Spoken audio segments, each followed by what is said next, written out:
How you doing? Great. Good. Catching you coming off of spring break. I'm Warren Kistner. I'm director of the Hart Career Center here at the university. And on behalf of our office and the office of our university chaplain, I'd like to welcome all of you to a program that I know you're going to find incredibly rewarding. This is a tongue twister. It has a rather long title, Trying to Live on the Edge of Next, How My Liberal Arts Education at IWU Prepared Me to Become a Teacher, Coach, Harvard Fellow, and Global Citizen. Quite a mouthful.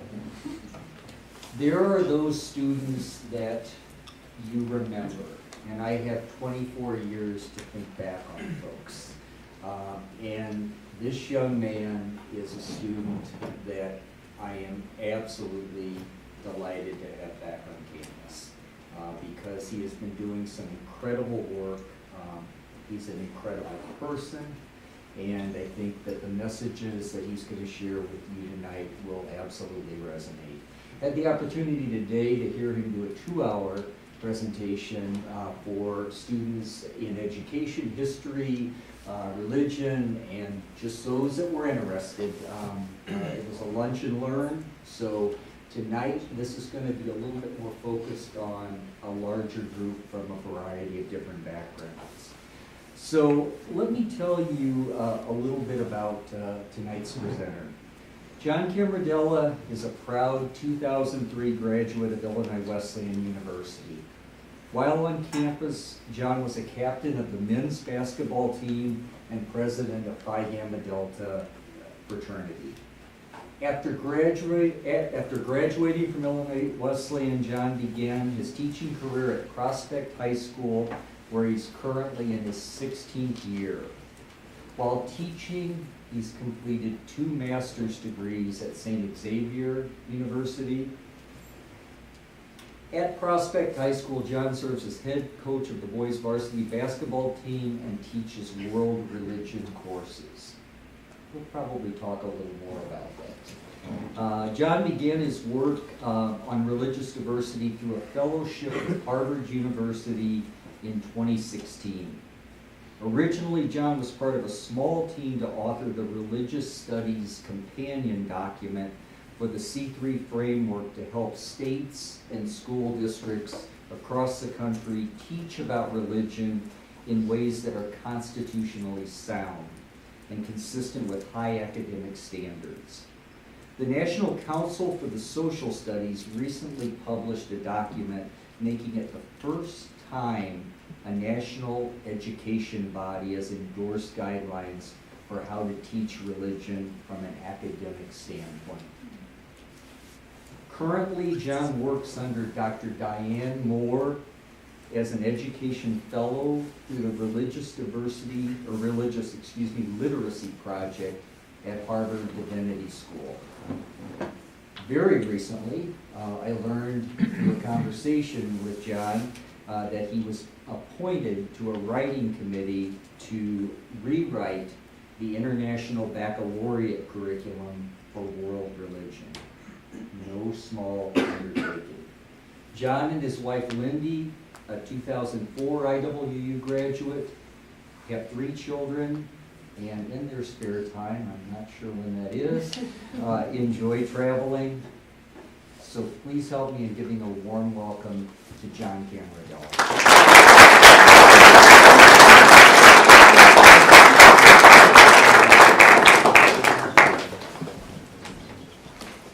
It's the longest entrance. Thanks for coming. Don't actually know how to process this day. Got up this morning. My wife Lindy and I drove down early, left our 3 kids with my mother. Lindy had meetings in Springfield. She dropped me off, went down to Springfield, came back. And for me, I've had the opportunity to thank almost every group of people, every office, every coach, for, and I'm not exaggerating when I say helping raise me. I was starting to get emotional thinking about this because it's so hard to talk about this place. And I've never had the forum to talk about it publicly, of just how grateful I am for this university. And I wanted to start, honestly, with a personal story where when Warren asked me to come down and tell my story and then to name it, I was like, I've never had to, can you imagine naming a talk to tell about your life? Like, I don't know how to, name this or give it a title that's worthwhile. And how do we even make this worth it for people to come and give an hour of their night to think about, hopefully, their own lives and how this university can help them or has helped them. And when I was a senior, you sit back there, as Coach Bridges. I blew my ACL out my junior year and lost an opportunity to play basketball. And I always wanted to play college basketball. And went into my senior year. This was before, and I know a lot of the Titan Hoopers are in here. It's good to see you, Peter. It's outstanding to see you. There was no AAU. There was no circuit. There's no way to get out, and there's no film to send. There's nothing to do. And so you wonder, like, how can you even get a coach to pay attention to you? And sure enough, Coach Bridges came, offered me an opportunity. Came down here with my mom, my dad. We took a tour of the school. And I remember the conversation. My mom and I still joke about it. Is he asked me, he's like, do you study? Do you work? And I wasn't ready for that question. And he was like, well, good, because everybody here works, so get used to it. Like, we're all studying. We're all working. Went home, felt pretty at home here.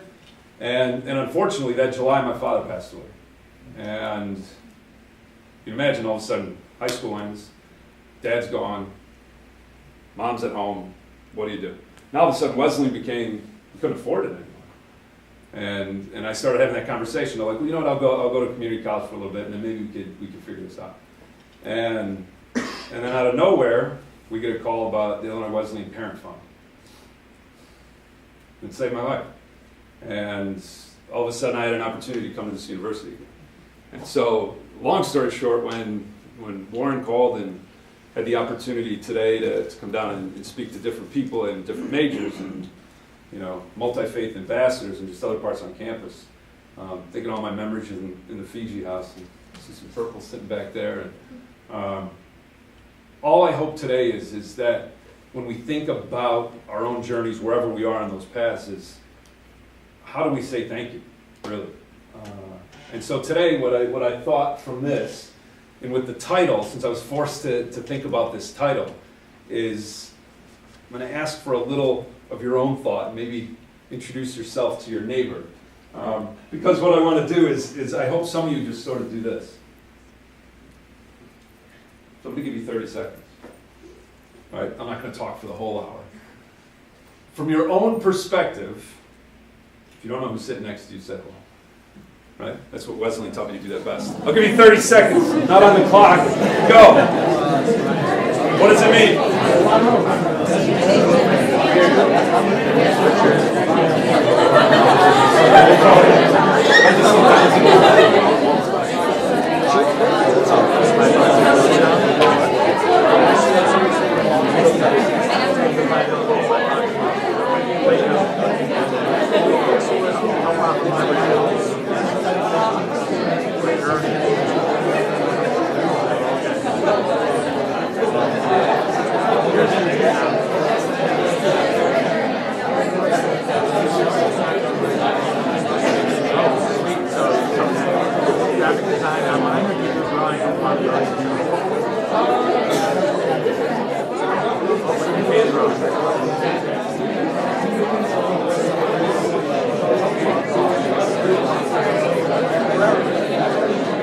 All right, we'll bring you back in.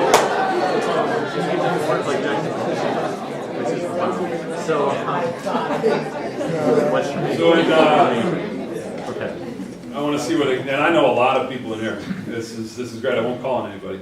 Anybody want to guess, what does it mean to you? What does it mean to be on the edge of next? I love it. Next stage of your life? Always being open to new opportunities.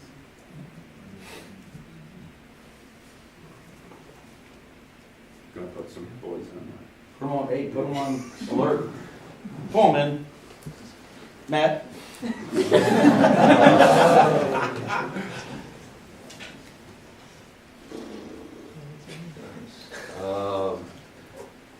be honest, I about trying to get Yes. how about Fort Wayne next year? I mean, I guess like doing what you can, like living your life in a way where, I don't know, you're preparing for like your next step. There you go. Like, Love it. It's a great start. You're sitting next to a guy who ruined my evening a couple of years ago. The St. Viator trounced us at their Thanksgiving tournament.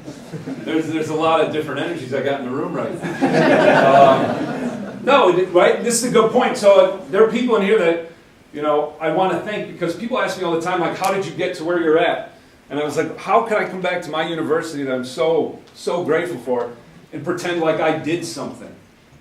And so like when I think about like the edge of next, what I'm going to try and do is give you about a 3-minute sort of drinking from a fire hydrant thank you from my own perspective of what people both here at Wesleyan did for me and also in other places, if only to help you think of your own life possibly in the same sort of vector, in the same way. You know, we all have different stories, we've all had different pasts, and there are times that I don't even know where I'm at, right? Warren said, you know, I was at Harvard last week, and I've been out there 6 or 7 times with this work. I'm walking through Harvard Yard like, I shouldn't be here. What I haven't done, what am I doing here? Like, right, and you're around some of these people, and famous people are walking by you, and you're just, okay, I need to go back to Bloomington. I'm used to Bloomington, right? And then, how did you get there? And so I'm going to ask you, and watch this, I'm going to think about like the first person that I need to bring up. Right? Coach Bridges was sitting in the back. We had about 20 minutes to talk. And the opportunity that he gave me. I also played volleyball in high school, and I wasn't sure exactly what I wanted to do, if I was going to go try and do that, if I was going to try and play basketball. And the opportunity, right? And how much belief. And just so you know, in my office, I still have the first postcard. Gosh, think of those days. I have a handwritten postcard that says, hope you're ready to become a CCAW leader. I have it framed in our office, at our home. Still, right? It's from 1998. You know, because I'm so grateful that someone believed in me enough to give me a chance. Right? So when you're thinking of like the edge and next, it's like, there's someone who gave you a chance, okay, what are you going to do with it? Right? And from there, I think the next most important story, and Coach Bridges would bring it up. I shared this story a little bit on camera. And I felt most importantly, this is probably to all the current Illinois Wesleyan students. You know, you've probably seen the baseball field, maybe you've heard his name. My freshman year, we were playing a game at Nebraska Wesleyan in Lincoln. And we had a bus ride home. And got home late, and I slept through Spanish class the next morning. And by the time I got to basketball practice that afternoon, Coach Hornberger, who was a legend when I got here, sort of motioned me over. He was like, sit down. And everybody else is shooting around and warming up, and Hornberger's like, sit down. And read me the riot act. And I was expecting pity. My father just passed, right? And pretty much said, what the hell are you doing? How are you? I thought you wanted to be a student athlete. And in his own loving way, really redirected my efforts, my energies, my thoughts. And still to this day, I think of him. Right next to the postcard from Coach Bridges, I have a signed baseball from Jack Hornberg that's in a case right next to that postcard. And my sophomore year, things had gotten a lot better for me personally. And then Coach Hornberger passed in December. And I remember Coach Bridges, I took that almost equally as hard as my own father's passing. I think a lot of us did, because he was a father figure to a lot of us. And he was the type of person I hope I could emulate, that when a kid, a young man, a young woman is struggling, that you care about them enough to tell them the truth. And I might have had some mental thoughts about how I was processing what he was saying to me, but it's just one of those moments that, gosh, you think back to it and like, man, I hope I have the wisdom to tell my students, players that I'm lucky enough to coach, the truth, with care, but also the truth. And when I think about that, that's guided me in a lot of how I teach, and a lot of how I sort of move forward with that. And that transitions right into, and I have some of my favorite professors sitting here from the history department. And I don't know how Michael's doing, but I talk about him often. And I have students here, we'll start with Dr. Weiss, who I only have one name at Prospect. And it's the island you took me to, right? And yes, and so my May term here was done in the island of Cuba with Dr. Weiss, and one of the most life-changing experiences. And if you haven't taken a May term here, please do. My wife, Lindy, did it in China, I did it in Cuba, and these are experiences you hopefully you get an opportunity to do. And I just remember being completely blown away with that. You know, Dr. Schultz, who helped me with my senior seminar and helped me write my first paper on religion. I wrote my senior paper on how the Christian century had to shift from a very pacifist Christian organization following World War I to all of a sudden support the war effort after Pearl Harbor, and how they had to sort of figure out how to do that from a theological standpoint. I didn't even realize I was looking into religion before I even thought I would like religion, right? And the history department and the humanities here, just so critical to me. And I still remember Dr. Young, because he wasn't the biggest fan of fraternities. And I don't think he thought sports were the best use of time. And so when I walked in, it was sort of like a double whammy. And we had so many conversations, so if and when you see him, please give him my best.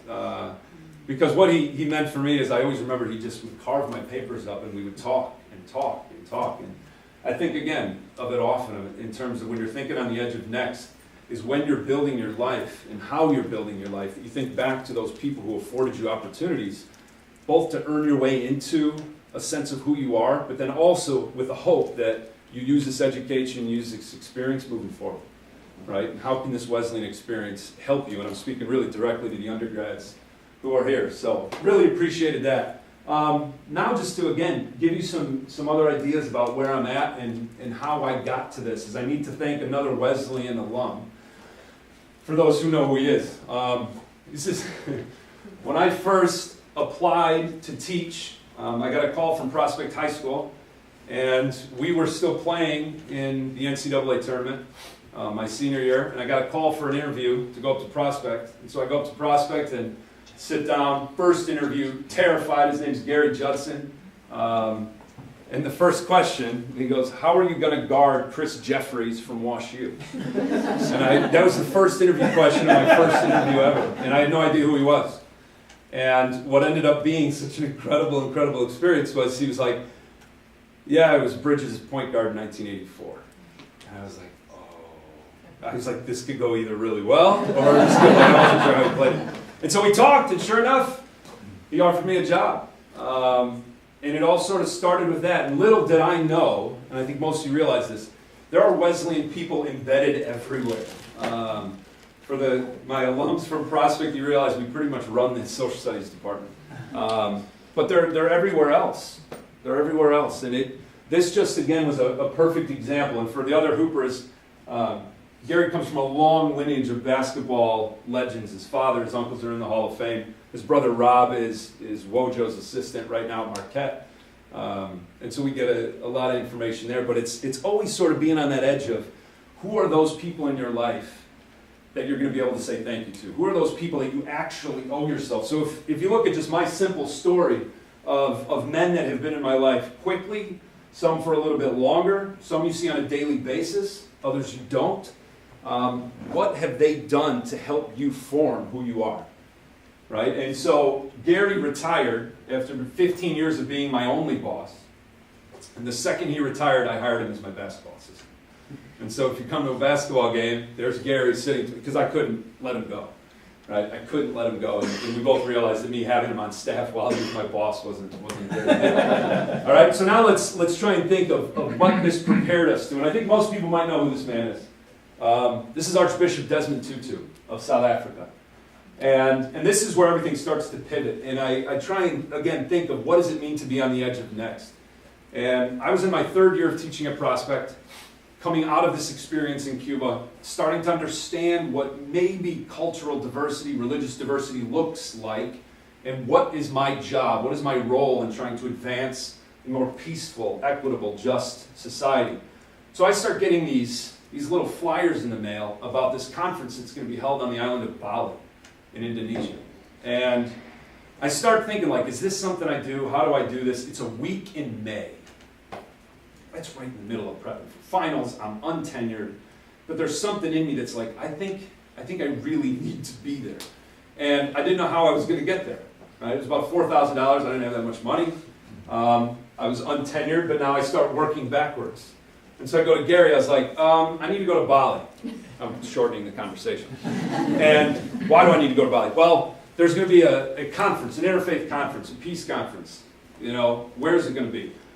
Just north of where that nightclub was blown up right after 9/11. Hundreds and hundreds of people died in this Bali nightclub bombing right after 9/11. And I remember it. I was a senior here, and I just felt that there was something waiting, and I wasn't sure what it was. And I asked the district, how hard is it for an untenured teacher to ask for 9 days off to go to Asia? And sure enough, we worked out a way. I had to use a couple sick days, and to be honest, it wasn't, I think, completely above board in terms of how many days I got off. But it wasn't above board with administrative support. And so I went and had 2 private conversations with the Archbishop. And here was a man, for those of you who don't know who Tutu is, I highly recommend him no matter what your maybe faith background is or your understanding. But what he taught me, and if you're unfamiliar, is when apartheid ended, they were waiting for pretty much an all-out civil war. And instead, when Mandela came out, they had the Truth and Reconciliation Commission. And his work in that earned him the Nobel Peace Prize. And so here I am sitting there as a 25-year-old single white guy from outside Chicago, wondering, well, what's my role in this, sitting with this titan of world history? And in the 8-day experience, I met with educators from all over the globe, and all I kept hearing was, you need to start in schools. It has to start in schools, because if you wait until it's after school, it's too late, right? As much as you would love to believe that all adults want, to have their paradigm shifted and want to move into these, new great ways of being, it's people become a lot harder to pivot. And so I came home all charged up, and I went right to Gary, and I was like, I got it. I need to teach a religion class. And he just smiled, right? There's no way. You can't teach a religion class. You don't have any graduate work. You don't have any training in religious studies. There's no way this can actually work, right? You're not even tenured, and you want to teach an elective. This is insane. So that's where everything started, and the ball started rolling. But when I was at this conference, I want to introduce you to 2 more people that really have it, and my wife Lindy is going to recognize these. And these 2 people you won't know and will never know, but they're part of who I am, and so as I would say, sort of how I stay on this edge of the next. This man's name is Larry, and this is Connie. And when I went to this conference with Archbishop Desmond Tutu, I get to the hotel pool, and I hadn't seen a white person my entire time on the island so far. So I get to the pool. It was like a 42-hour journey, and all of a sudden, there's a white guy in the pool, and he yells at me, "Hey, are you an American?" Yes, I am. Let's talk, right? Because here I am in Asia. I'd never been to Asia. Off we go, and I find out Larry, right, is from San Francisco, and he's here for the conference. Okay, he invites me to dinner, and on the way to dinner, Larry asks me, "Can I recite some poetry for you?" And he starts, this is really getting me off base now, I'm not ready for it. Yes, and so he'll stop in the middle of the street, and he'll look into my eyes, and he'll recite these like glowing poems. And it really caught me off guard. And before we finished, it was just me and him. Like 4, 5, 6, 7 poems by the end of it. And so he, at the end of the night, he'd come back, no big deal, and then he introduces me to his friend Connie. And I was like, man, where are all the young people? And I was like, this can't be the only thing that's going on here. By the next morning, Larry invites me on a walk, and we went out into this monkey forest, and we had a great time. And all of a sudden, they pretty much told me, like, the youth conference was last week. And I was like, oh. And I wasn't sure. I was like, does that mean I have to leave? Does this mean I'm gone? And they're like, no, just stay with us. Like, come to show, right? Larry was a mayor from outside San Francisco. These are like real people who have policy changing abilities. And I was like, I'm just here to meet the Archbishop. Like, I just didn't know what my role was. And so what Larry does is right before the end, he comes up to me and he goes, Connie needs to see the sunrise on the ocean. And he goes, take her. It'd be good for her. And I was like, no. I don't know Connie that well. And no. And so Connie, 2 nights before we leave, you can see at dinner, but I just started hanging out with these people the whole time. And Connie was like, well, I would have really liked to see the sunrise. And I was just like, so Connie, I'm going to get us a driver to see the sunrise tomorrow. And so I arranged a driver. Right? We get picked up at 3:30. We drive to the coast. As we're sitting at the coast, it's pouring. The driver thinks this is bad karma. So he's freaked out. Connie just gets out and just starts walking to the shore. And he looks at me like I'm her son. He doesn't really know our relationship. And I just sat there with him. He's like, are you going? No. You know, and Connie goes out there, and I'm not exaggerating, and just stands on the edge. And there's men who you can see are bringing in their fishing boats. I guess the storm had rolled in fairly quickly. And so after like 5-10 minutes, I go out there. Connie hasn't moved. She's just standing on the edge. And I'm standing next to Connie. And again, the way I think, and I hope I encourage you all to think, is who are those people in there that you can keep working backwards, that if you stay, you start realizing what a part of this story that has brought you to this point. And I go out and I ask Connie, are you okay? And she looks at me and she goes, are you going to help? And I remember it so vividly, and I didn't know what she was talking about. And she pretty much like motioned to like these men who were pulling in their fishing nets in the storm. And the whole time I was like, I didn't sign up for this. Run into the ocean, start pulling in the nets with her. I turn around, by the time I come in, I didn't realize how much time was left. I'm soaking. Connie's sitting in the car drying off. And the driver's like, let me at least feed you breakfast. And so he takes us to his house. I'm now just trying to imagine when I say like on the edge of next. I'm in Bali, Indonesia, with a woman I don't know in some random Balinese man's house, wondering what I'm doing with my life. And then Connie starts talking. She had terminal cancer, and she'd come to Bali to die. She'd come to Bali to say goodbye. She always heard it was the most beautiful place, and she's like, I would like to be in the presence of the Archbishop, working for peace at the end of my life. So now all of a sudden I realized that, okay, I took a chance here, and this is starting to come together. And when Connie started asking me, like, well, tell me more about what you do. I was like, I'm a high school history teacher. I was like, well, what about you? She said, well, I'm retired now, but I worked in the Surgeon General's office during Lyndon Johnson's administration. And I was like, so you have some stories? And then it just started flooding and flooding and flooding. I think of Connie often. She died in 2010. And we had flown out, Lindy and I had flown out to see her and Larry. And we still fly out to see her and Larry every year and have ever since 2006. And it's a friendship that hasn't stopped. And both have had immeasurable influence. And as Larry is still alive, Connie has since passed away. But when I say that these moments that I'm going to encourage all of you to think about, like who are those people that help you define your story? And at the time, you might not even realize they're happening. And so as we move from here, now let's jump into what got me, I think, the ability to talk to you tonight. And as I reflect backwards, I don't know, there's some local guys I know, Message from Hersey. District 214 is in the northwest suburbs of Chicago. There's 6 high schools, right? For those of you who don't know, it's Prospect, Hersey, Buffalo Grove, Elk Grove, Wheeling, and Rolling Meadow. And out of those 6 high schools, in 2015, I've been teaching religion for 6 straight years. I had all these stories, I had all this support, but it wasn't going anywhere.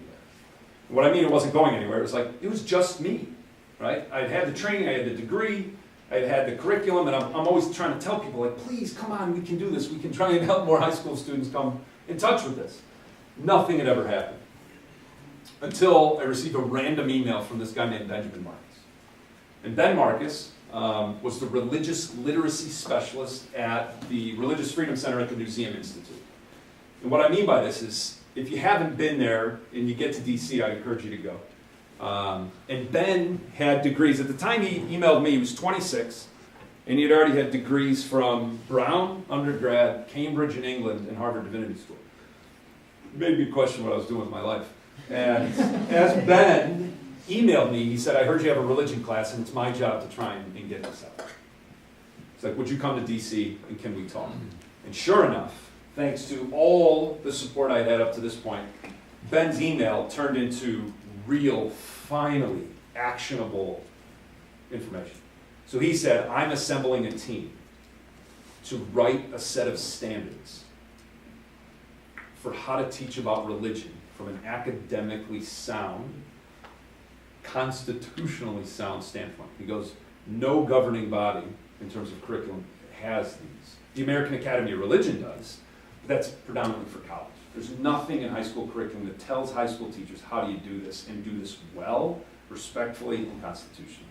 He's like, do you want it? And immediately I thought back to my liberal arts education from this place. And I was like, yeah, I think I can help. I think I can help. I don't know if I'm actually intelligent enough to help, but I'll try and throw my 2 cents in. And I was like, who are you assembling? And he's like, well, I got top scholars from Rice, Columbia, Georgetown, and Harvard. And I was like, okay, it's above my pay grade. Like, but I'm coming. And I'll never forget, it was September of 2016. They flew me out, I walk into this room, and it's incredible. We're sitting up there, and I think there's a picture in here, I'll show you that later, that we're on the top of the museum, and if you don't know where the museum is, it's like the most prime real estate you've ever seen. You know, the Capitol's to your left and the White House is to your right, and you see the National Mall in front. So like when you're looking out the windows, it's intimidating, you know, in a beautiful way. And so we started. It took us about a year to get a 4-page document published. It had to go through the American Academy of Religion. They had to approve it. It went all the way up to their executive president. And then it went to, and for anybody who's ever taken a high school history course, it went to the National Council for the Social Studies. And that was the big one. And when they finally said, yes, we'll publish this, it felt like a huge sort of watershed moment. That here we go, we got an opportunity to try and to spread this information out to other parts of the country. We've got a lot of work to do, but at least we finally have a document that can let us do this work that we've been doing, but without the support behind it. And so Ben sort of keyed that and led me, and let's add another woman to the mix, into this, because he says, I want to introduce you to a person that really needs your help. And he goes, she's one of the top 6 scholars in the United States of America. And I was like, what gives me the right to now work with a scholar of Sikhism? And he's like, well, I think the two of you will work well together. And before he realized it, this is Dr. Ahluwalia from London, who had been flown over here by the Sikh Coalition to advance Sikh education here in the United States. For those of you who don't know, it's one of the most misunderstood religions on the planet, specifically here in the United States. There's people who think Sikhs are Hindus, there's other people who think it's an offshoot of Islam. And so he's like, we really need something, and John, we need you to work with her. So all of a sudden I find myself on a flight out to California, never have met this woman, and I went on Easter weekend. Why? Because Sikhs don't celebrate Easter. And she was like, I'm free on Sunday, April, and I was like, it's Easter. She's like, so I'll see you in LA? And I was like, and so here's on the edge of next. I don't know how else to describe it. I look at my mother, my mother-in-law, my wife, my kids, and I was like, so Dad's got to go to California. For what? Well, I can't really tell you. But I think I'm going to write this chapter on how to teach about Sikhism in a public school classroom. Who are you working with? This woman from England. And who's she? I don't know. Ben told me that I need to go. So if you're starting to follow here, there's times that I still wake up and I don't know what's going on. And I would be lying if I don't tell you that my Illinois Wesleyan education and some of the stuff we had to go through here, in the classes I went through, and I'll be honest, all the basketball guys in here, and anybody else who plays sports, there are expectations on you if you play basketball for the Titans. Right? And for those of you who don't know, there are a lot of alumni eyes and text messages and stuff that go back and forth. I mean, it's a brotherhood that I can't give enough thanks to. When people ask me, like, well, how do you work on this religious literacy stuff? I was like, a lot of it came from my work ethic and discipline that I learned in the shirt. Most of it. Right? And you think of how that sort of keeps you, trying to find balance in your life. So you could be working on one thing, and before you realize it, it's come because you've learned those skills and tools at a completely different place. And so I hope that for all of you guys. And so just 2 weeks ago, it took 3 years to get this book published. And it was published Well, the launch is March 29th, and the new textbook coming out is called Teaching About Religion Across the Social Studies Curriculum. And I didn't even realize this, but yeah, after 3 years, so Dr. Alawali and I will have a chapter published about how to teach about the Sikh tradition, you know, from an academic, constitutionally sound standpoint. And if you want to laugh, and you should be laughing at this point, there's no way we meet or talk if it wasn't for this, if it wasn't for the guy who let me start the class and the people who gave me the courage to be right. And so it's starting to figure out who are you connecting with and how are you connecting with them. Right? And that's especially to the young people in the room, because that's my game. That's why I do what I do. I tell people, if you're going into teaching, it's the service industry. Right? How can we best serve you? And when you're thinking of it that way, sometimes you don't know where it's going. Right? Sometimes you don't know how it's going. And so as we come to a close here, then this happens. And there might be some scholars in here, professors who know. So this is Diane Moore, who's senior scholar at Harvard Divinity School. And when things get really silly is when Ben was a student of Dr. Moore's and heard about our work. And she was pretty much the chair of our writing team for the framework. And she invited me out to Harvard a couple of summers ago, and I didn't know what the heck I was getting myself into. And went out, spent a week with her, really going through my curriculum, and she told me to my face that I was teaching about religion the wrong way. I'm going to take a drink of water. Because I had gotten to the point in my career, and I have some alums, it's so great to see so many of you, here, ready for this? I'm sorry. It was good, but according to Dr. Moore, it wasn't great. And it was one of the hardest lessons. I thought back to Coach Hornberg. I thought back to some of these things. She's like, you're doing a really good job, but you're stopping just short of equipping these young men and women with the skills and the tools they need to take the next step. And that was one of the hardest things I've ever heard in my life, because I dedicated close to a decade developing this course. And to then be flown to Harvard, sat down, and publicly with about 9 other people in the room, told that your curriculum is about a B-, was hard. And so I went home really reflecting on it, and the only saving grace was she's like, well, I've heard you're doing some fun stuff at Prospect, so I would like to come see you.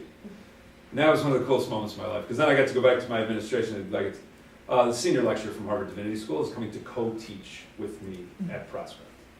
And that happened. And afterwards, she left, and she was like, all right, we've got something here. We've been looking for a partnership. Would you be willing to use your classroom as pretty much a lab for how we're going to do this? And what I mean by that is Dr. Moore offered me the opportunity and access to her entire religious literacy project staff. Built out a website for all of our kids. All our kids ended up getting logins to this website, access to all the Harvard Divinity School scholarship and material.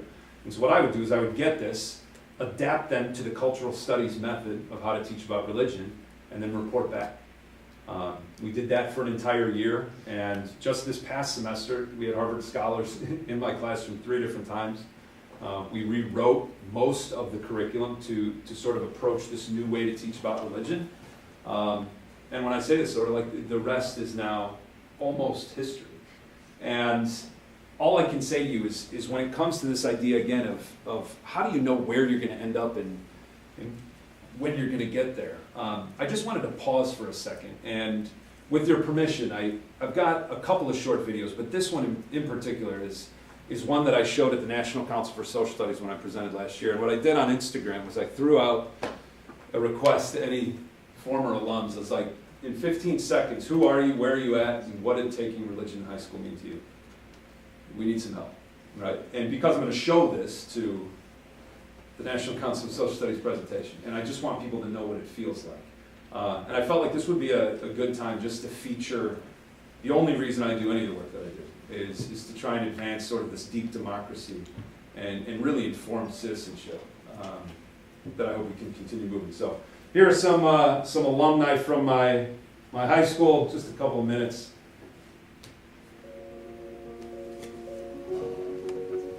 I'm studying at Syracuse University. I'm currently a freelance videographer and documentary filmmaker. I'm studying at the University of Southern California. I'm currently teaching at the American International School here in Abu Dhabi. I'm studying at the University of Illinois. I'm a Peace Corps volunteer in the Dominican Republic. I'm studying at New York University. I currently work for myself as a massage therapist. I'm a freshman at the University of Notre Dame. I'm a math teacher at Hoffman Estates High School. I'm a business student at Indiana University. I am currently earning my doctorate of physical therapy. I'm currently a student at North Central College. I am an intern at the Institute of Local Self-Reliance in Washington, D.C. I think it's important for high school students to study religion because whether we like to admit it or not, it's a fact that religion is intertwined in every aspect of this world. I've been able to enter the world as a more thoughtful and, I think, well-rounded global citizen.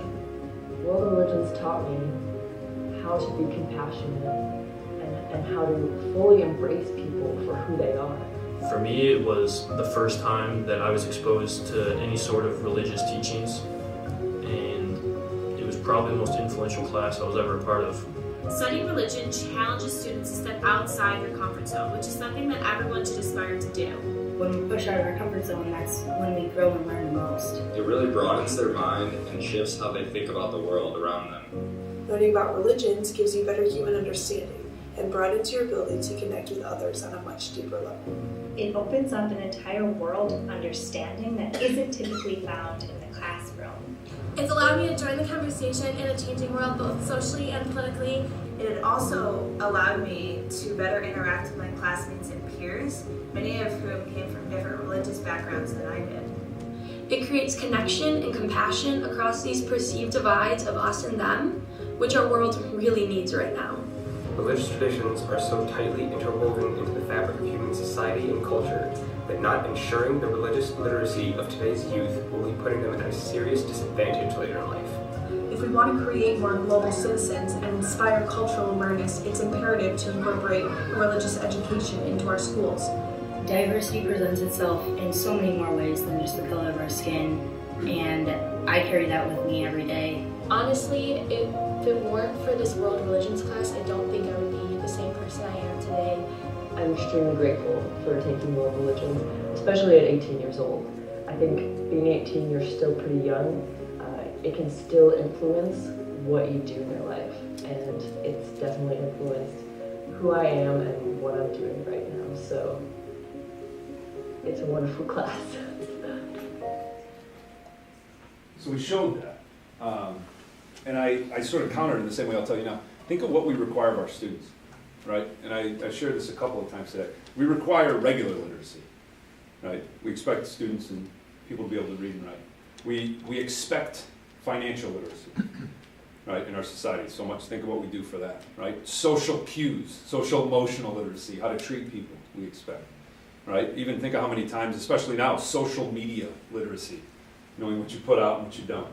Right? And at what point in our society are we going to get to a point where religious and cultural literacy is expected?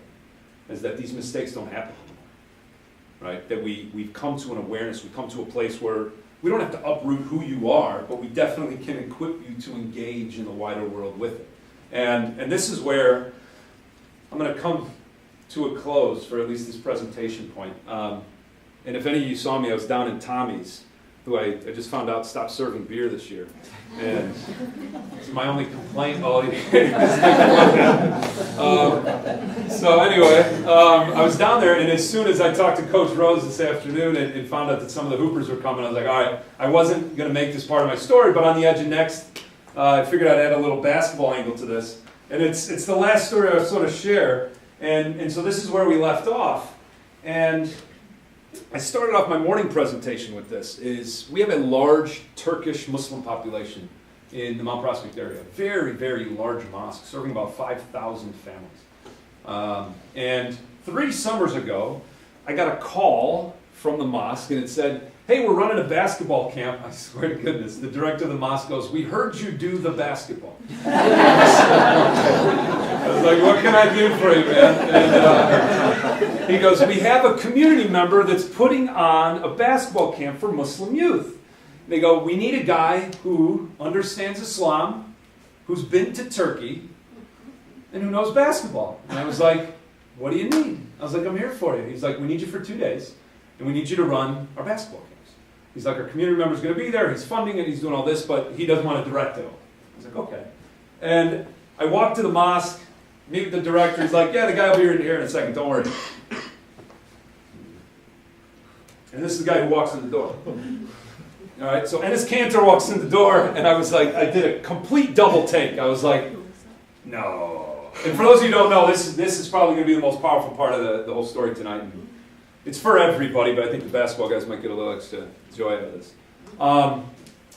Enes right now has been red flagged by Erdogan as an enemy of the state, to the point he can't travel outside the United States because he's speaking out for human rights abuses in Turkey. And so, long story short, I'm standing there, here it comes in, and this time he's playing with Westbrook. He's trying to figure out if he's going back to OKC. And here he walks in this mosque. And I was expecting some Turkish suburban dad, and he walks this $80 million star, and I was like, this is not okay. I was like, all right. And he walks in, he's like, you're not Turkish. First thing out of his mouth, I was like, no. And he looks at me, he goes, are you Muslim? And I was like, nope.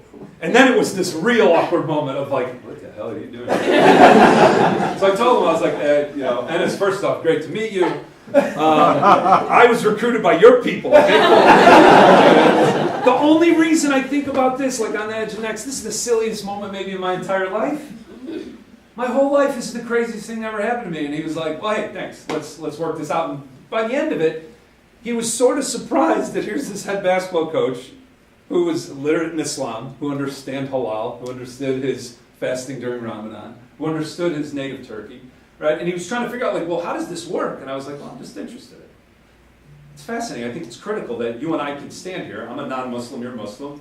I'm from English and Italian ancestors, you're Turk, right? And so we have all these differences, and yet we can meet on a common ground of hoops, right? And put on something for our community. And holy cow, was it fun. Oh my gosh, was it fun.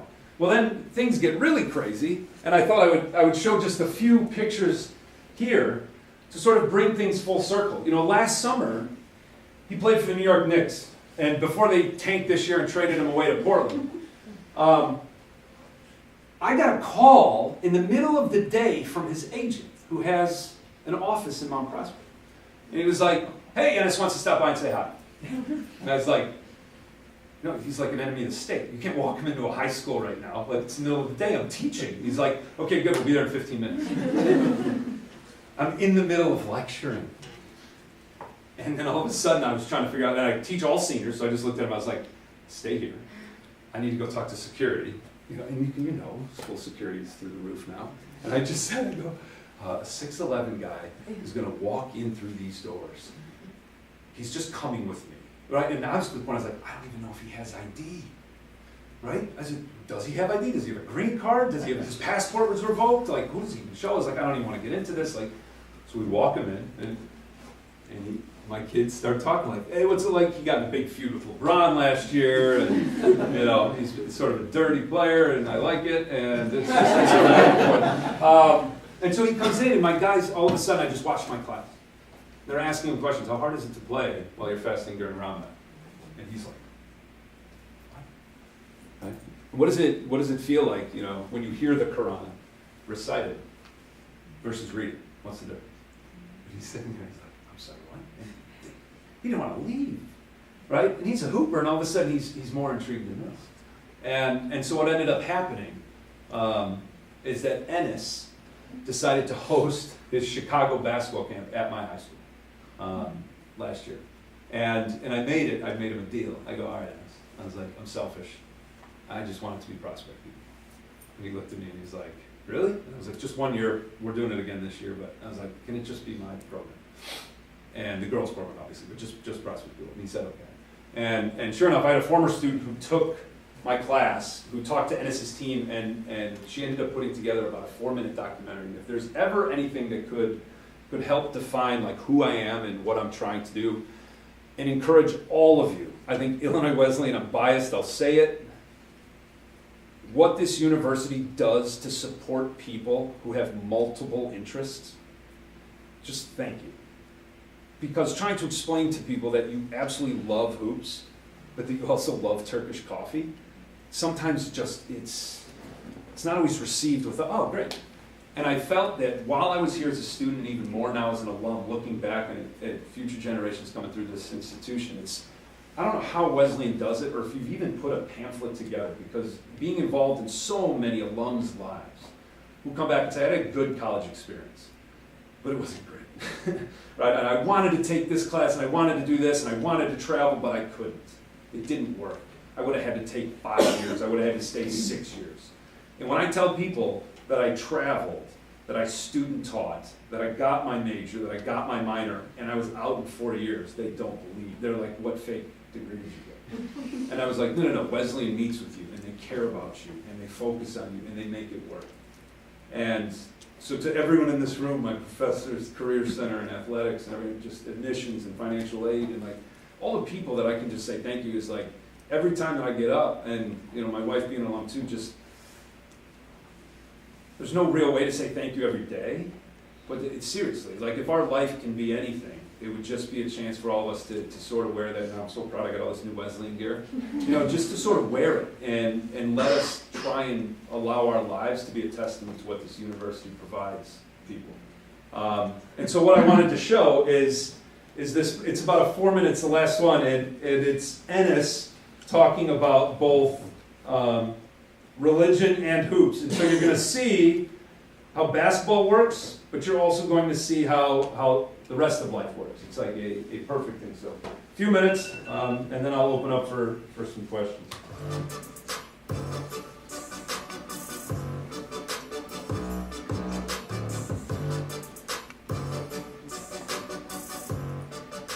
With my foundation, we're doing a basketball camp.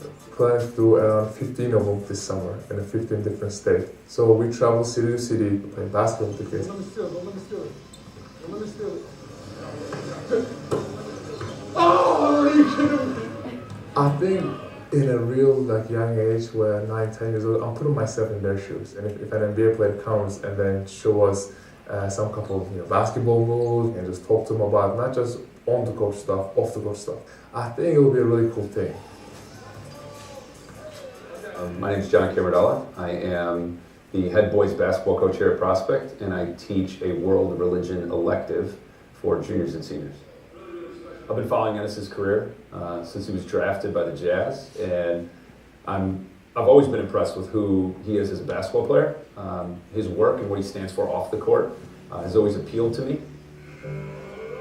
Well, with the kids, I think the most important thing for me, even bigger than basketball, is education. It's a little weird and sometimes awkward to an NBA player going in front of all these, the 100 kids and talking about education. First, they're a little bit shocked, and then after that, they're like, okay, you know what, you might be a little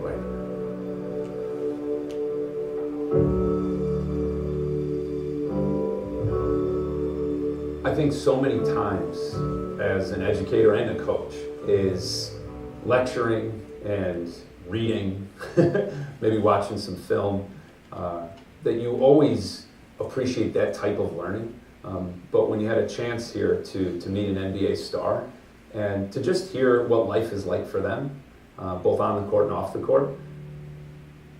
I think the world religion class is awesome. All these, different people coming from different backgrounds, and then they're talking about different cultures, they're talking about different religions, and they're learning about everything, and then they're asking questions.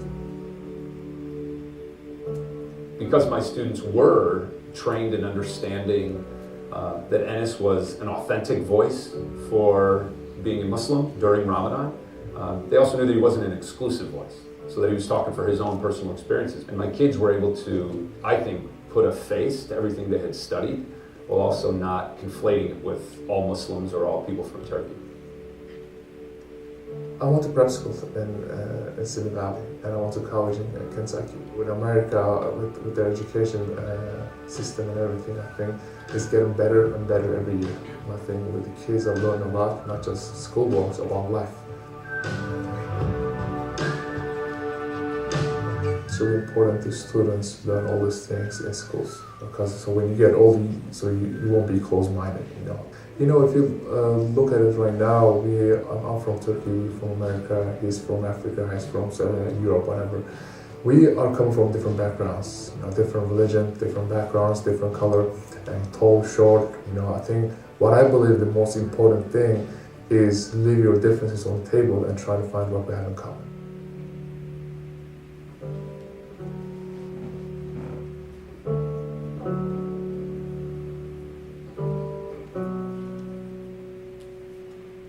to understanding this is Dr. Moore at Harvard Divinity School always tries to impress upon people that, yes, religions are internally diverse and culturally embedded and change over time, but that the only thing we have to study is that person in their time and place. And so the work that Ennis is doing, you know, and I think some of the work that we do in our classroom is to try and train really informed citizens, because I think that's key to having an informed democracy. You have all these, different people coming from backgrounds, different, religions, maybe different, colors and everything. But one thing they're learning there is, just work as a team. That's the relationship I have with my teammates. I never judge my teammates and they never judge me. We ask questions each other. We ask why, but we never judge each other. There are people all over the place that you aren't really sure what their passions are. And people might look at Ennis and say he's only a basketball player. People might look at me and say I'm only a basketball coach. When people get to know us more, you understand that there's a depth. In the end, we're all human. Before anything, before religion, before culture, before where you're from, what your ethnicity, whatever it is, I care about we are human first.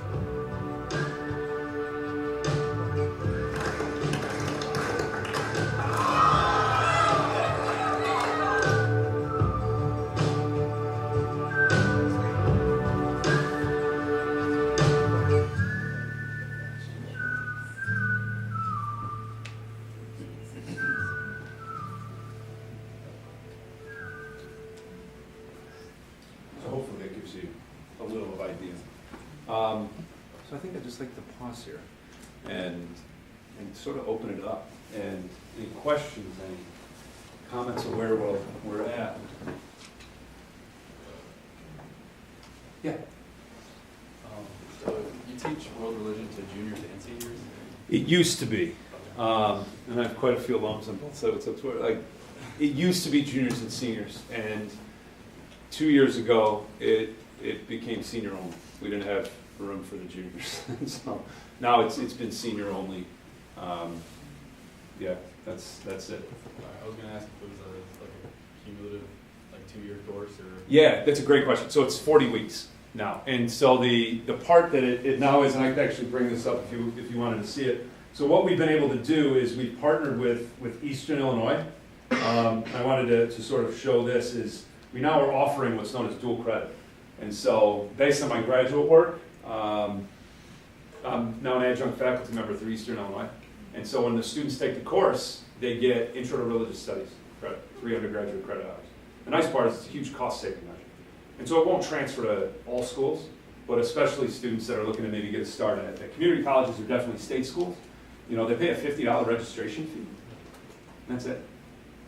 So it's an unbelievable amount of money they can save. And here, just to give you an idea, which if you want to laugh, is like some of the dual credit courses that District 214 offers. And we were just so happy when we saw that it popped up. So it is a 40-week course of studying religion. And just for humor me, all my alums, just raise your hand. I know you're yeah, so there's quite a few sitting around there. So. Yeah, great question. Yeah. Any others? Yeah. Oh gosh, keep coming. And then similarly, you're gonna redesign or rewrite a International Baccalaureate course with world religion. Is that gonna overlap with your course or what? I have no idea yet. That's the whole Edge and Next. That's sort of where I came up with this idea. So that to the point where I haven't even received the official appointment letter. It was discussed on campus in Cambridge last week. And so yeah, the launch date is I think 4 years out. That we're looking at, and I don't even know what the whole totality of it will be. It's critical work because Prospect 214, we're not an IB school. Most schools in America, I think almost all, they do AP classes. So I'm doing a quick review of IB before we get going. And obviously I'm a small part of it. It's a lot of it is in the hands of the scholars, as it should be. I'm just eternally grateful that they're including a high school teacher at the table for a minor seat to be like, that won't work. Think about that, right? All these people are brilliant. Yes, you're brilliant, but try a room of 28, 18-year-olds and see if that'll work. So I'm just glad. Yeah. You said that Dr. Moore Yeah. gave you a B-. You said about yeah, that's, B-, yeah. right, Yeah. whatever. that you weren't quite doing your question. What can you do in a nutshell? What was it that you weren't doing in the classes that you're doing now? Yeah, so it's a great question. And I didn't want to bore, this is the funny part, is like trying to put a talk together that would reach most. It's almost impossible to be like, all right, how do you reach students and adults and faculty and ones that make it worth your time? So that's why I figured like trying to tell a story of what's possible. So I taught through what was known as a traditions-based approach, which is great. It works really well. It includes tests, it includes quizzes, a lot of memorization and regurgitation, which is all good. The problem was I had a lot of students who could remember the 5 pillars of Islam, the 10 commandments, and that was it. And quite possibly could walk out of the room being like, I know Judaism, I'm good, right? And like they might meet a Jew for the first time, be like, I know all about you, I learned about you. But all of a sudden it's the problematic assumption that you've reinforced that Judaism is a thing, or that Buddhism is a thing. And when you get the question, think how many times we might ask these questions like, what does Christianity say about fill in the blank? And at times, high school teachers, you would try and answer that, whether if you wanted to go back to what the Gospel of Matthew said, or you try and find those scriptural angles. When in fact, Dr. Moore, religions don't speak. Hinduism's never said anything. Hindus, in certain times and places and culture, have. So let's study that and look at that situated perspective. That's the language we use. And so now, how we've completely re-imaged the course is that our students are walking out confident they don't know all the answers, but humble enough to know how to respectfully ask the questions. And it's changed everything. It's changed absolutely everything. In terms of learning how to recognize, like Ennis, an authentic voice, but it's not exclusive. So what it does is it completely cuts off a student's ability to generalize, to stereotype, to assume. And that's been the extra lens. And I'm pretty sure, once I learn a little bit more, I think the IB course is looking to add that lens on as well, which is what I think we hope to do.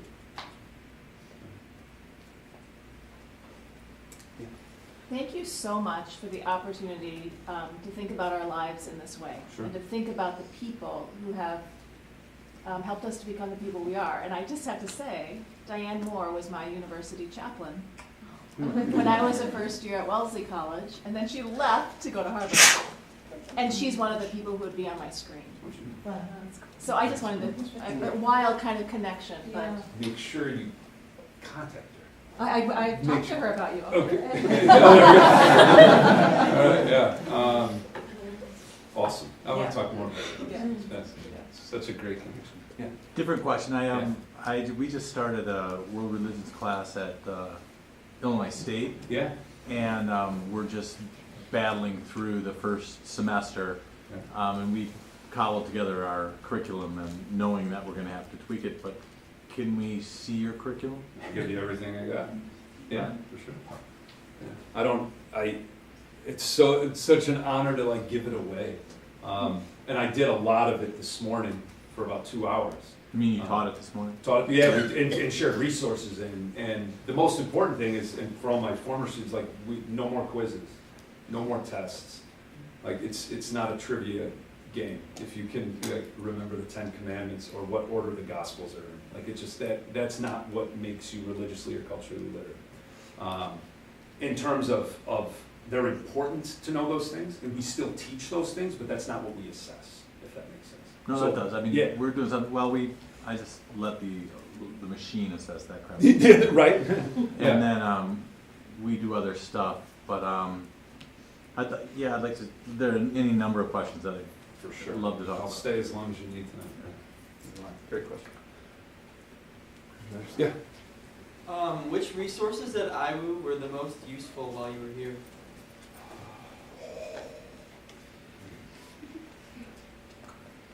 I'd like to believe I was as diligent then as I am now. I'd get to the Career Center sooner rather than later. Don't wait. Make sure you find those resources. I did my work study in the admissions office. I'm always grateful for that. Gosh, that was my big one. And I tried to have my hats in other rings, but I mean, I spent a ton of my time at Shirk. The Writing Center, what is it even called now? Still? Okay. Right. I still, to this day, I work with a colleague who's in English, and I still, every time I have to send out an important thing, for those prospects, his name's Mike Andrews. You know, I call him my academic husband, and he'll fix my comma splices, and yeah. And so I would always say is be humble enough to know what you don't know, and don't ever for a second doubt the character of the people who are here. Time and again, this university has come through for me, and I've watched what they've done for other people. And a lot of my colleagues that I work with are Wesleyan grads. A lot of my former students are Wesleyan grads. I reveal my bias right away. To walk into my room, you got to walk by a Titan head. And it's, I think, and what I've said to a lot of people at different times today, when you come to a university like this, you're a student athlete in that order. And for me, that balance, whatever you can do and whatever you can access here, whether it's the Career Center, the Writing Center, or meeting with your advisor, you find that balance of being a student and maybe anything else you're involved in. And I just hope everybody can maximize your own potential. Because I will say is that the men and women who work at this university, in my experience, and a lot of the people I talk with, are giving you everything they've got. And it's just whether or not you'll work hard enough to meet them halfway, where I think you could find some real success. So I wish you all the best. Thank you. Yeah.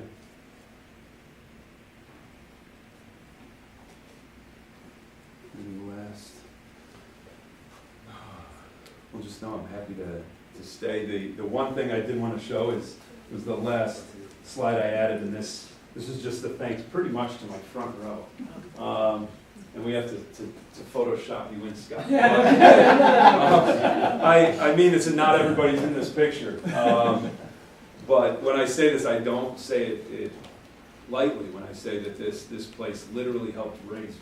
And I hope it's doing the same for all the students who are in here, for any of the alums that are in here.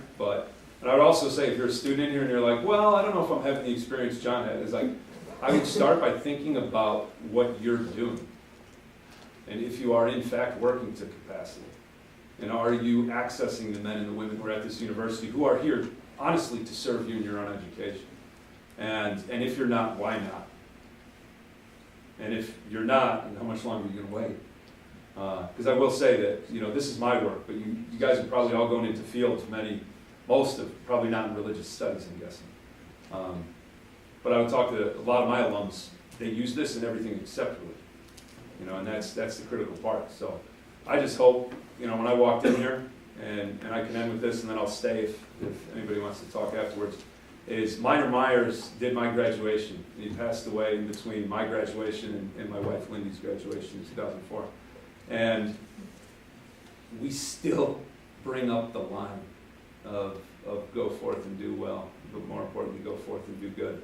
And that's my only hope for all the undergrads that are in here, is just to figure out how you can use your life for good, because this place will support you.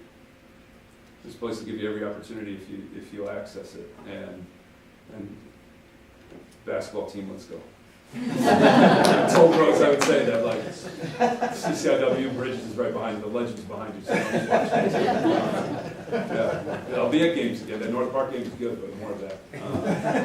No, but that's how grateful I am. Warren, the rest of the Career Center, thanks for everybody for coming out tonight.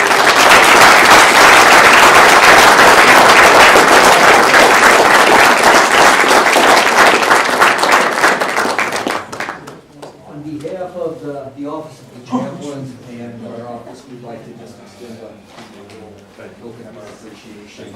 Let's give John another round.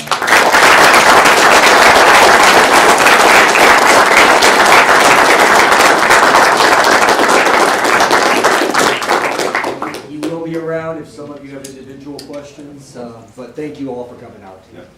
Have a good evening.